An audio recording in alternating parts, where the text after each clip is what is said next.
Welcome to the Minitex AI Knowledge Bytes. This is Minitex's exploration of artificial intelligence in libraries. A Minitex Lunch and Learn is typically 15 to 20 minutes for a presentation or an exploration on a topic, and then 15 to 20 minutes more for questions and comments. If there is a robust conversation going on, there's no need to leave early, but there's also no pressure to stay. This will be recorded and made available to the Minitex YouTube channel. You can place your questions in the chat and message everyone, or you can raise your hand during the Q&A and Matt will call on you. And just so you know who's here presenting and moderating today, my name is Alyssa Becknell. I'm one of the moderators, and Matt Niehoff is also one of our moderators. We both work at Minitex, and we're part of an AI community of practice here. And our presenter today is Laura Allen, who is an associate professor of educational psychology at the University of Minnesota Twin Cities. She conducts research on how people learn with text and discourse using AI and data science to model student learning and provide personalized feedback based on students' language within educational technologies. She's going to kick off this AI Knowledge Bytes series with an introduction to generative AI in various domains, highlighting some innovative applications and significant advancements it's enabled. Additionally, she'll try to address some of the complex challenges posed by this rapidly evolving technology, and she'll consider some of the ethical, societal, and technical perspectives. Without further ado, I'm going to stop sharing my screen and I'm going to let Laura go ahead and share hers.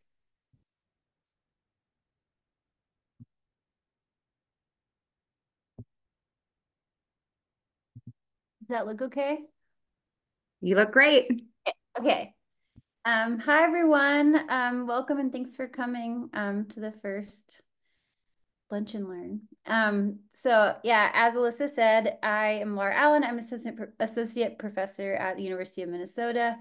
And most of my work is sort of at this weird intersection with AI and education, which you can imagine has made my life stressful for the past 2 years. But I'm really excited to talk to you all about this today. So I'll just start with ChatGPT. So when you think about AI, a lot of times what people think of immediately is ChatGPT, which makes total sense. So in November of 2022, ChatGPT was sort of our big introduction to the public eye of generative AI. So generative AI has been a concept that's been around for years in computer science domains, but it hasn't really been as publicly sort of discussed or sort of available until that moment. And ChatGPT, as you know, sort of like took off really, really, in unprecedented ways. So within 2 months, by early 2023, it had become the largest growing consumer app in all of history, and it had 100 million users already within 2 months. I mean, it's really, and I think this big sort of rapid rise in AI and sort of the way that people grasped onto ChatGPT sort of highlights this bigger, shift in our technology and our society about how we as humans are sort of interacting and using and relying on technology sort of in a lot of different sort of spaces. So first, I just want to talk a little bit about why right now, like why is AI so big right now and why is it sort of doing what it's doing? And I think it's a lot of different factors. I mean, we could spend hours on this, but I'll focus on a couple of big things that I think are sort of probably most crucial. The first is that we have had this sort of explosion of data. And so every day we're just generating like so much. It's been estimated it's like 2.5 quintillion bytes of data. It's insane. And that can range from things like social media posts, so everything we type on, on Facebook or Instagram or TikTok or wherever, to things like I don't have one, but if you have like an Apple Watch or something like that, right? to Google searches, to anything you click on. So basically everything you do is just generating data. And in the AI world, data is sort of the lifeblood of AI. AI can't exist without just large and large amounts of data. And I'll talk a little bit later about why that's the case. But it sort of provides all of the raw material for any sort of AI system. And the second big thing is that we've just had, really sophisticated advancements in computational power and algorithms. And so, but sorry. Um, so what used to take, you know, like weeks to run when you were training a model, even just like a year or two ago, um, now it can be done in like an hour. So these different sorts of models are really much easier to train than they used to be. I'm so sorry, but my dogs are all this. Um, and then within that, we also have more sophisticated sort of ways to train computers to make sense of data. So in the past, we had, a little more simplistic sort of math underlying these data systems that are now much more complex. And so they allow us to model much more large scale sets of data. And all of these big breakthroughs have sort of led AI to be able to impact and help us in a lot of different ways in our everyday lives. So I would not recommend you use AI to write your wedding vows, but it can do a lot of other useful things, right? One of the big ones is helping with detecting things like cancers or diseases, right? That can be really difficult for humans to miss. Things like, x-rays or lots of biological data, right? So anything where there's lots of tiny little patterns that can be hard to find, it's really good at that. But also like practical stuff, like get AI to help you plan your vacation, right? It's like saves you a headache. One of the biggest sort of shifts that was in like popular culture, if you remember back in 2016, which feels like forever ago, with AlphaGo, which was this AI system developed by DeepMind, which that part is not as important, but it was able to beat the world champion Go player, and that in a lot of spaces was sort of considered this big shift and what people thought of as the potential for AI, right? After that, people were like, oh, AI can really like reason through complex problems. And before that, people hadn't really thought that it was capable of as, sophisticated of problem solving before that. So in the next few minutes, I'm just going to briefly go over a few of the really high level concepts when we talk about AI. I'm not going to give you like a computer science lesson, so don't sign off now. But I'm just going to talk about like really high level concepts so that if you're talking to people about these things, you might have, you at least like kind of have the basic terminology and the basic ideas of what they're talking about. And then I'll talk a little bit about some of the things that I think AI can do really well and where I think it shines and where it can really maybe make your life better. And then some of the things that we should be pretty worried about and maybe, how to be concerned, maybe careful. Okay, so I'll start with just the broad overview. So there's sort of like two big questions I want to talk about. So what is AI? What is artificial intelligence? And what is generative AI? So people talk about those kind of in the same place, but they're kind of different. So I'll go through both of those things and try to talk through those and some of the concepts within them. So when we talk about AI, we're really talking about, this is my overly simple definition, but basically we're thinking about using computer science or some sort of computer science techniques to get computers to mimic some sort of intelligent human behavior. And this can be performing tasks like information retrieval, content recommendation, all things that are relevant, hopefully, to modern libraries or to education systems. And when we think about AI, you'll hear people talk about AI in different ways. There's sort of like this narrow or weak version of AI, and then like a more general, strong view of AI. Most of the time, people are talking about the weak view. And it doesn't mean it's like less than, but what it means is that it's sort of systems that are designed to do something very specific. And so this would be an example of like a recommendation system on Netflix, sort of like telling you what movies you might like, or on Spotify, it's pretty good at telling you some new artists you might like. You could get it to clean your floor for you. I think it's the best version of AI, the Roomba. But also, like helping you sort through all of the things on the internet, right? Through Google or something like that, right? So that's generally what we're thinking about when we're talking about AI right now. General AI, or the strong version of AI, is what you see in sci-fi movies, where it's like basically a robot of a human, where it's supposed to be able to learn and reason and understand and all this sort of stuff in a very generalizable way. And that version of AI is still pretty theoretical. It doesn't really exist, and it's still largely debated whether or not we're ever going to get there. And so don't worry about that yet. We're not talking about robots taking over the world yet. Okay. So when we're thinking about how AI works, AI is largely driven by this set of techniques that we kind of call machine learning. So it's like getting a machine to learn something. And usually machine learning has the end result of making some sort of decision. So you're teaching a computer how to decide or make some sort of decision with really complicated data. So this is a very silly example, but bear with me. So in Minnesota, people love apples. This is what the main thing I've learned since I've moved to Minnesota. And so say you want to develop this robot system that's going to go and find all of the apples, right? It's just going to go around and it's going to find everywhere you have apples, find all the apple trees, all the apples on the floor, on the apples on the store. Okay. So what you do is you give it a large data set. This can be real apples, or it could be like pictures of apples, and you label them. So I would have a bunch of different pictures of apples. I have green apples and red apples and all sorts of apples, and I would label them apple, right?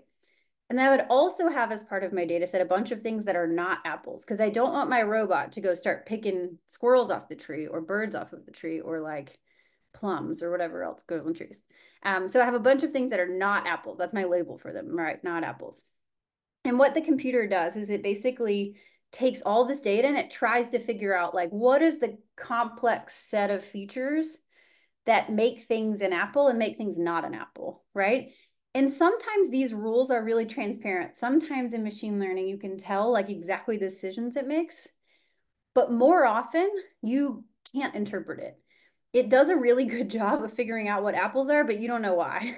It just works. And so it's kind of like how humans are. We don't know why we make decisions sometimes, right? And so then what happens is that you test out your model. So you give it something like an onion and you say, is this an apple? And then it will say, nope, not an apple. And you're like, yay, my model worked, right? So my machine has learned, right? That's sort of like how machine learning works in a very simplistic way. So when we think about generative AI sort of like takes a step further and says, okay, I've learned a lot about what makes an apple, and now I know enough to produce an image of an apple or to describe an apple or something like that. And so it's really focused on generating new content.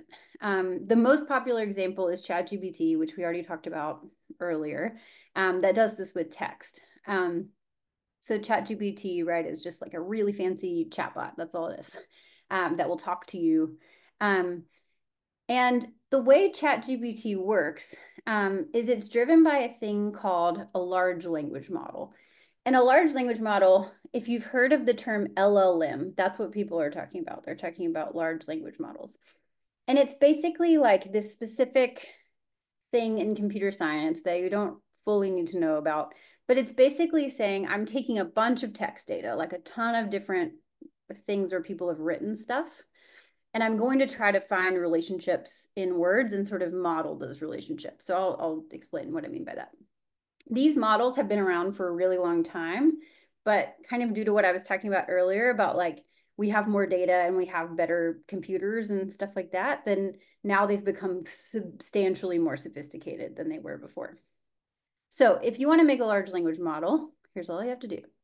You start with a corpus. And so this could be like every digitized text in your library, right? It could be, these are normally very, very large. It can be like OpenAI has never told us what's in ChatGPT, but it's theorized to be basically the entire internet, right? So you just take like large and large and large amounts of data. And then the data goes through a training process, like you would go through school or something like that, right? And in this training process, it plays these like games. They don't call them games, but it's basically games. And it's trying to figure out like what would happen next. So like it might play a what next word would fill in this blank. So once upon a, you might say time, unless, I don't know, maybe there's other things that can happen, but that's a pretty common phrase, right?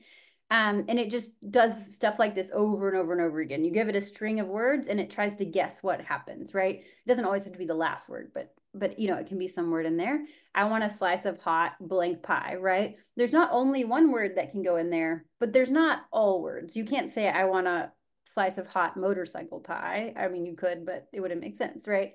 But you would have a set of words that you think could fit in there, and it sort of starts to constrain the space. So then the model is starting to figure out like, these words are like fruit type words. They kind of go together like this, and these words kind of go together, and these words kind of go together, right? And that's sort of the training process. This training process is like extremely labor intensive. It's like a very time intensive, computationally intensive process. But at the end, you get a large language model. And so a lot of the models, if you see them now, rely on pre-trained models that someone already did, right? So they've already been trained, and now I'm just going to tell it to do something. So that's how ChatGPT works. It's already been trained, and then I'm just kind of like asking it to do something specific right now. And you can use this same exact technique across a ton of different modalities. So you can use it to make images. People are using it to write like movie scripts, which are kind of weird, but you can get it to write like make comics. So all sorts of different types of things. And it's the exact same principle that applies through all of this. Okay. So where I think generative AI can be really useful is a few different places. So I'm just want to talk through a few different things that I think it does like maybe better than humans, or I don't want to compare, but probably does better than humans. So one thing is that it can really help with things like creativity. I'm not saying AI is more creative than humans. That's like a whole other debate, but it can help you sometimes if you get stuck, right? So sometimes people can think about things in all the same way over and over again. And what AI can do, because it's been trained in like a way broader set of texts or something like that, it can help you to think a little bit outside of the box. It can help you make connections that didn't exist. But it also can help generate new content. So if you're trying to teach students about like biology, right, it can sort of make that more appealing by integrating in something that's interesting to the kids, or like put it into a TikTok or put it into a, different sorts of formats. So it's really good at like adapting to different types of styles and different formats. One example of like how, these can be used is this tool called Dolly, but there's a lot of these that are text to image generation. So it can allow you to type in some sort of like textual prompt and then create images. So for people who are really bad at art like me, you can sort of get it to help you with if you want to like show some stuff in class maybe. So just to give you all an example, I typed breakfast and coffee at the University of Minnesota, and I got this image, which mostly looks pretty good, I think. I will note that this person is having 3 different types of coffee, and they have a bunch of coffee beans on their plate, so it's not entirely accurate, but it did help, right? Like made some progress. Generative AI is also really good at like things that you do over and over again. If you have tasks that you do extremely repetitively, it's great. So if you have like cataloging, or if you have people that ask you the same question over and over and over again, it can be really good at sort of like automating, like talking to those people. So you can talk to people who have more interesting questions to ask. And it also can help sift through large amounts of information and sort of categorize them. So it's good at like those types of issues. One thing I really love generative AI for is to personalize information. So historically, the way that personalization has worked with technologies is it sort of says like, here's a big group of people that all kind of like the same thing, and here's a group of people that all like the same thing. But generative AI allows you to do it at the individual person level, to say like, Alyssa is different than those other people in her group, and she has a special little like recommendation, right? That's different than everybody else's, right? So it's really good at that kind of stuff. So Spotify is a great example of that. it's really good in these learning contexts, this personalization. So it can help revise content. I already talked about that a little bit, changing the style of content.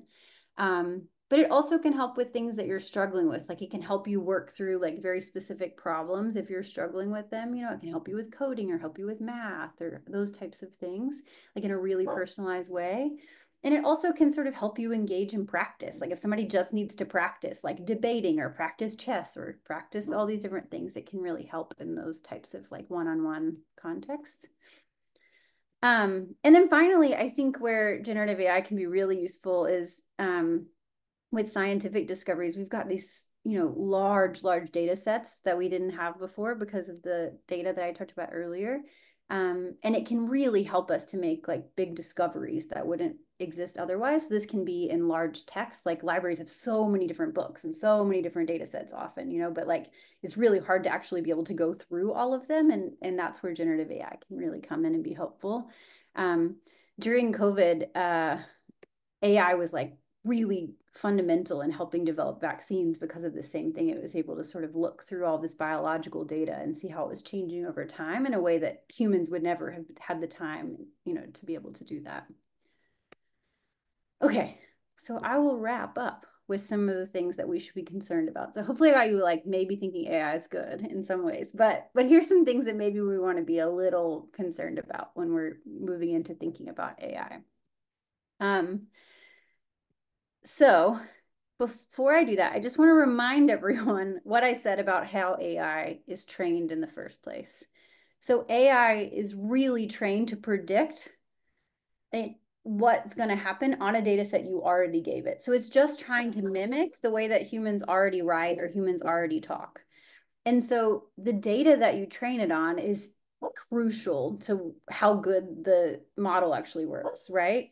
So if I train it on a bunch of literary texts, then it's might, speak or talk like an author, and it might have really creative, interesting ways to think. But if you've ever been on like a comment section on the internet and you train your LLM on that, you're gonna get like problematic stuff, right? You're gonna get people that are mean and people that say horrible things, a lot of like hate speech and all sorts of bad things, right? So an AI model is only as good as the data it is trained on. And I think that's like really critically important to think about and remember. Um, and so this can lead to things like bias beyond just like explicit hate speech, which is like the more obvious thing. It also can lead to like more subtle forms of bias. So this is just an example, but if you trained a model to like help you with hiring decisions and you trained it on historical data of who got jobs, right? And maybe like a certain demographic group always got that job historically, then it might now think that something about like men or something about women or something about this group is now more likely to be good at this job than not, because it doesn't know why it's making decisions. It's just mimicking what has happened, right? So it can sort of perpetuate historical issues that we've had before if you're basing it off of like historical data. It can also just like do things wrong. So like I said earlier, like these AI systems don't eat or don't exist in the world. They don't smell, they don't talk, they don't, or like, they can fake talk, but it doesn't know that you wouldn't eat a plate of coffee beans, right? It just knows coffee beans tend to be associated with breakfast and coffee, right? And so it doesn't fully understand. And so sometimes it makes simple errors. It can also be used for actually explicitly bad things, right? Like it can be misused. And that's not an error, that's like intentional. And so things like deepfake technology where you can sort of talk and make it look like Angelina Jolie or somebody else is talking, right? Those can be used to spread misinformation. So I can, get her to say whatever I want to say and then spread it around to all, your friends or the internet, right? And you've seen this a lot with like, I'm sure as the election cycle gets closer, you're just going to see this all the time, right? Of just things that you don't know. Is this real? Is this not real? I don't really know, right? And that's where AI can be a little bit concerning.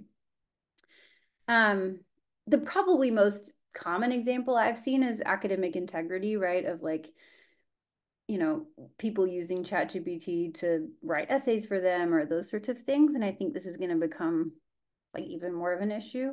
I think this calls into concern like the ways that we assess and the ways that we view writing and what privacy is and what intellectual property is. And I think there's going to be a lot of like issues surrounding what that is and how to think about those types of things.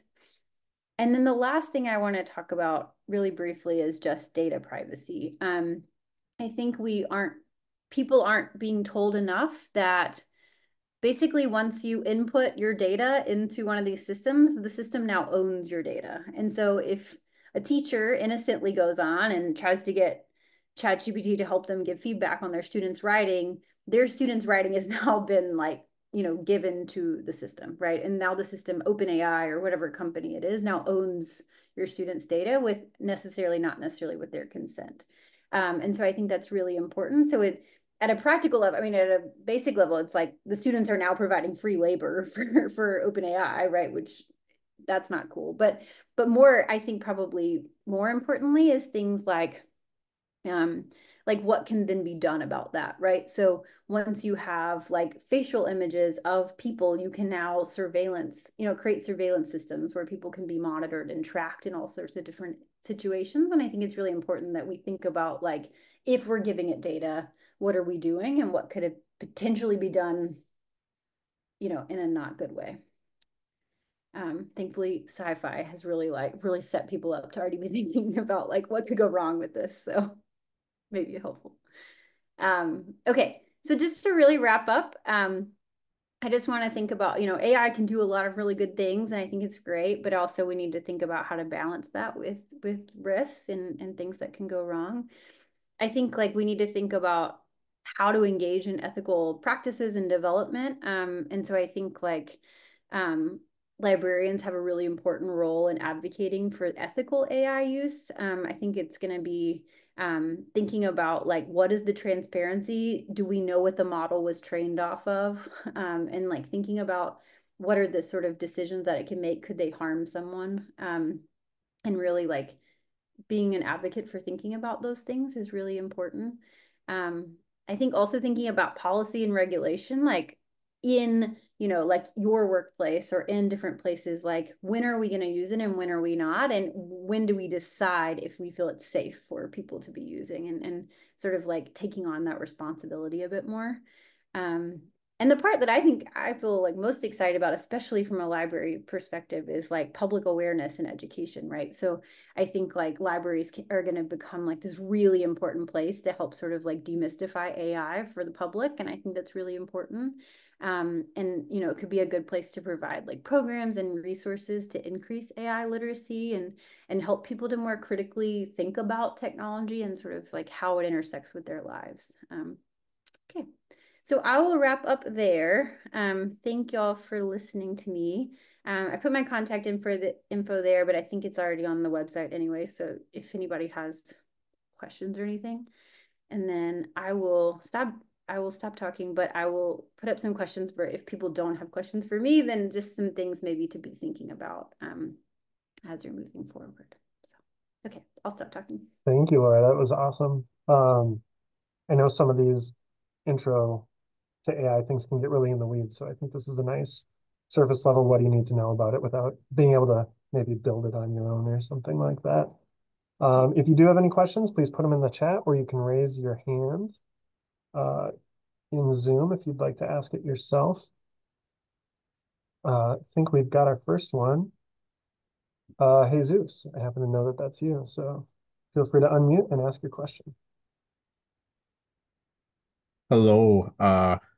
As Matt said, I'm Jesus, and I work at Minitex. I do marketing communications, and the reason this topic is well, it's already an interesting topic, but especially when it comes to like communicating, kind of like the the functionality of AI and like how it can be utilized in libraries to benefit them.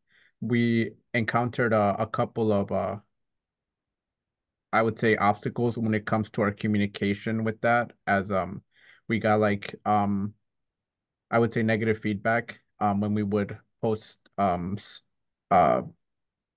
AI articles or communication on our social medias. So and a lot of it revolved around like librarians being skeptical of AI and also just believing that um it might like it shouldn't it's being built up so that it could potentially take jobs, and also just kind of like, and obviously that is a factor and that is a valid concern, but just in terms of like how would you is it do you have any tips on like how to better communicate and like work on the messaging so that it's something that we're not trying to imply that AI should replace librarians, right? Because we support librarians and we appreciate everything they do, but is there anything we can change or take into account with our messaging to kind of like really portray what we want to communicate? No, that's a really great question. So I thank you for that. I feel like the way we've in education we've had a like I mean library and education are very related. But for a while we were having a very similar pushback even before like ChatGPT came out. About like educational technologies in general. And there was the same kind of idea of like you're trying to replace teachers and that sort of thing. And which I think is extremely valid concern. And I think part of the way that I've talked about it and thought about it and tried to advocate for it is what are the things, teachers are massively overworked, and I think this is true for like a lot of different fields too, in libraries and in a lot of different places, right? Where um you want to spend a lot of your time doing like what I think of as the more like human things, right? Like the actual, like, how can I actually help you? How can I critically think with you? How can I brainstorm with you? How can I like work through ideas with you and actually be like an advocate for you? And I think sometimes like, or pretty commonly what ends up happening is that we're so bogged down with like administrative tasks and like those types of things that we don't have time to do that stuff, right? And I think where AI can be really useful is helping to sort of automate a lot of those types of things to free up room for us to do like the deeper like human stuff. And so like one example that we've talked about before is like with tutoring. So um historically one of the big things that separates students who like get better scores in school and end up at like better colleges and all sorts of things, is that kids who can afford one-on-one tutoring, it's like one of the biggest benefits that you can get in education, right? Is like just having like I'm struggling with multiplying fractions, and like, but my teacher is not going to sit down with me and everyone else in my class and teach us the individual things that we're working on. And that's where tutoring comes in. But a teacher does not have time to do that. And where something like AI can help is to say, you're struggling with this, which is different than what everyone else is struggling with. And I'm going to give you like personalized instruction. You don't need to practice adding fractions. You've got it. You're great at adding fractions, but you, for some reason, multiplying them is like throwing you off, right? And so I'm going to give you that kind of practice so that you can sort of worry about other stuff. And then your teacher can sort of like help you after you've practiced that to talk to you about like how that worked and give you still like the overviews type stuff, and to provide you more like very personalized things like that. I also think it's really good when you have stuff that humans just know they can't do, right? So really big, like I've got 10,000 books that I need to, to catalog, or I need to work through, or I need to do these different types of things for. It's like, how can you find patterns, or how can you sort of like work through very, very, very large data to find patterns that would be basically impossible for humans to do. Anyway, this is a long-winded way to say, like, I think really focusing on like what are humans good at and what are we wasting our time doing that we shouldn't be doing, and really thinking about what that distinguishing factor is, and really thinking about how AI can help with that stuff that you don't want to do anyway. It's been really helpful. Awesome. We've got two questions in the chat. First from Drew, what resources and strategies do you recommend for librarians to effectively and efficiently stay on top of AI developments and learn relevant skills? Yeah, so there's a lot of new stuff coming out. I feel like the field of AI right now is like kind of chaotic in some ways. I think, but I think there's a lot of cool ways to get into it. I think if you're into like hands-on type tasks, just taking a bunch of tools, like taking ChatGPT, taking Dolly, taking all these different sorts of tools. And I can give you some more examples if you want them. And just playing around with them and like trying to use them yourself. Like I think before trying to advocate for them being used like in an entire library, in an entire school, you should have used them yourself, because otherwise you have no idea what you're asking other people to do. And seeing sort of how it benefits your own life, right? Like, can I use this to sort of, you know, help with some of the things that I'm doing. And then if it feels good, then you can start, maybe like creating a little group of people at your work who have, who are also into it. And then you can kind of like share ideas and that kind of thing. And then slowly like working your way up into sort of bigger spaces. I think like immediately starting to advocate at a broad level can, if you don't have the underlying like experience, can feel a little overwhelming. And so starting small, I think, is always the way to go with this kind of stuff. I think there are also, I can share some resources if it would be useful. Afterwards, I can maybe send them to Alyssa and she can post them somewhere. Okay. Of like a lot of different resources that do exist if you want to actually understand more of how they work, that sort of like break down AI and large language models and things like that, and in sort of like hands-on ways, that can be really useful. A lot of those are not very domain specific at the moment. So, there's just not a lot of resources because all this is kind of new and no one really knew OpenAI was just going to release ChatGPT the way it did. So it's a little chaotic, but I can definitely send some resources that I think would be helpful. And I think the big thing is like when you get to the place where if you have ideas or you have things that you think would be really useful, reaching out to people like, people that are in AI spaces, like people like me, love when people like reach out, because then it's like I can actually like help, I can actually do something. And I think there's a lot of people in that space right now who, like are like want to be able to share resources and want to be able to, either help with development or help with, just teaching or those types of things, who would be very happy to learn. But yeah, I can send actual resources too. That's great. I know internally here, this whole Lunch and Learn series came from an internal office group here at Minitex, and it seems like there's so much out there, and no one person can know everything that's going on. So having other people that you can be in communication with about what's happening, I think has definitely led to better conversations internally about how we can use AI. And so maybe you can start your own internal group at your organization, find other people interested in it, because it is a topic that's fun to talk about. Yeah. Brenda has a question for us. Are LLMs created using multiple languages? How do we ensure diverse voices are heard when LLMs are created? Or I'll just add, like, how do you kind of you know which ones are good models, if that's even possible? Yeah, no, that's a great question. Yes. Okay. So the easier part of it is that yes, there are many different, they're not just English. There are many, many, many different large language models and a lot of other languages.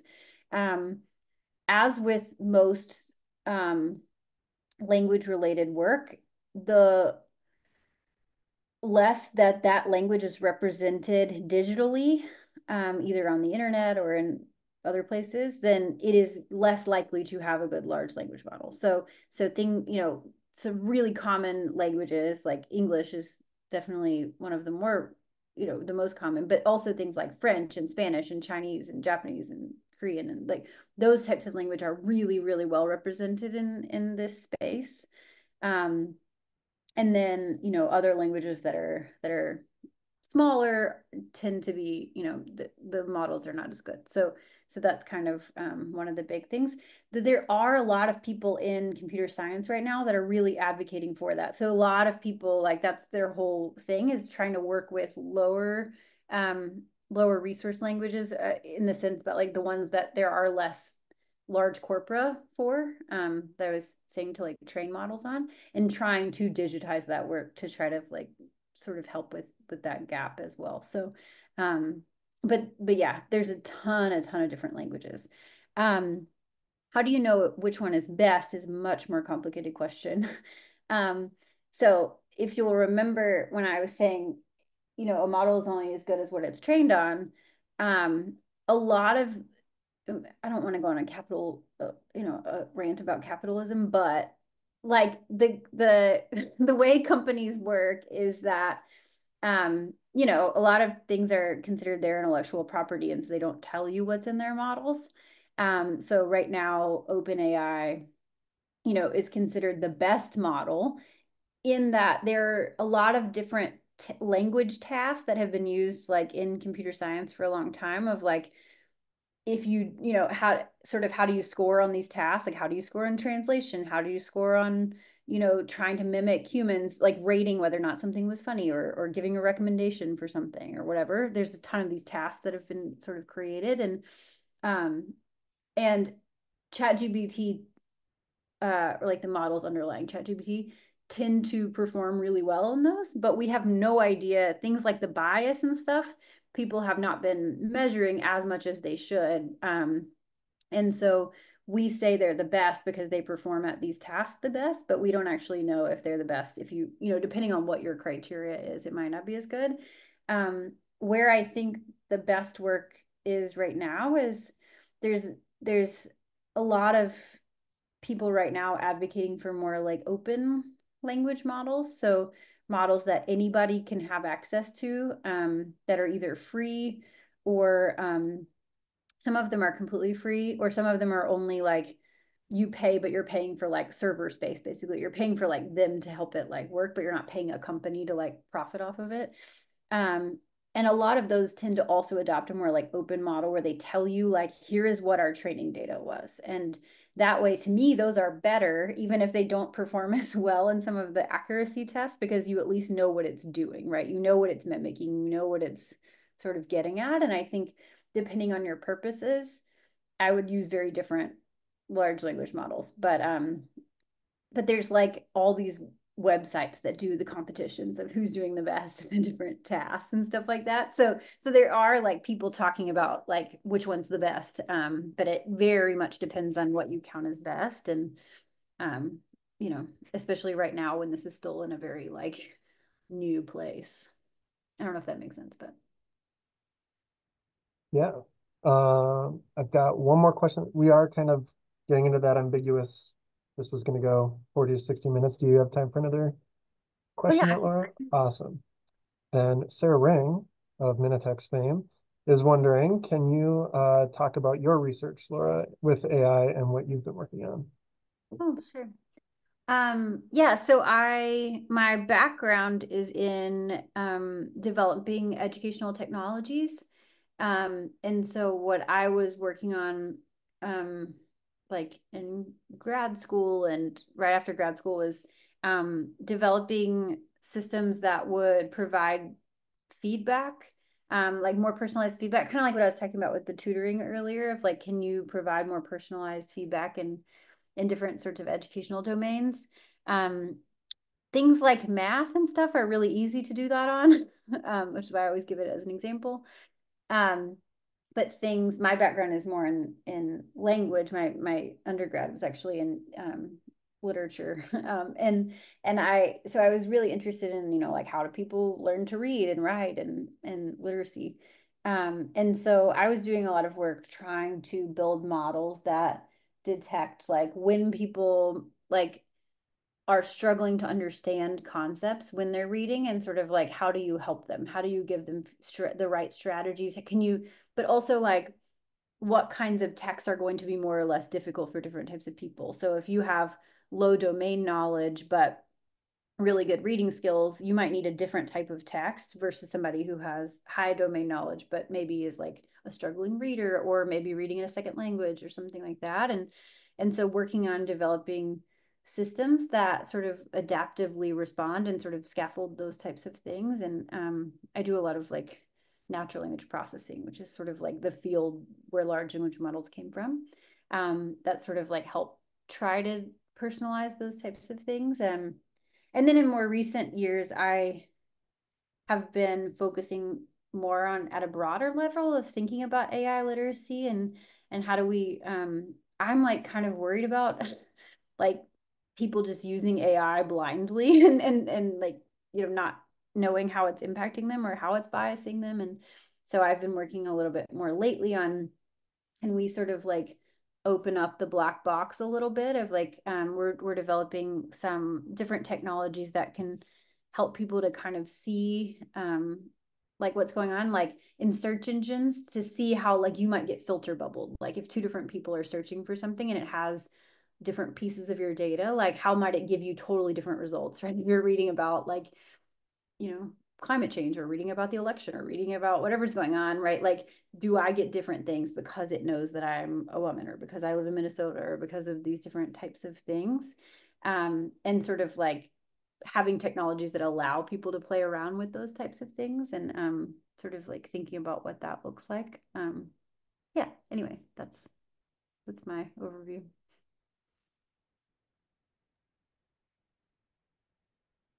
It's definitely an interesting space to be in. So that's exciting that you get to do that. Alyssa posted, if I'm not seeing any of the questions or hands raised, so Alyssa posted in our chat with a link to a survey for some feedback on this. This is a new series, or the AI topic is a new Lunch and Learn series for us, and we're hoping to take these through the end of the calendar year. I'm also going to post to our news announcement to register for any future talks if you would like to do so. And in that time, I have not acquired any more messages or hands. So I guess thank you, Laura, for your time, for this introduction, and to kick off this series as we kind of explore how AI is going to impact the library world, which you don't always hear about in the news. So it's nice to have people to have these conversations with. Yes, thank you, Laura, for kicking off our series. It was such a great overview and introduction to generative AI. Thank you. Thank you all for hosting. This is really cool. Yeah, and you're getting a lot of thanks in the messages right now. Yeah, and folks can feel free to leave for the day. Thank you so much for joining our AI Lunch and Learn. You all have a wonderful day.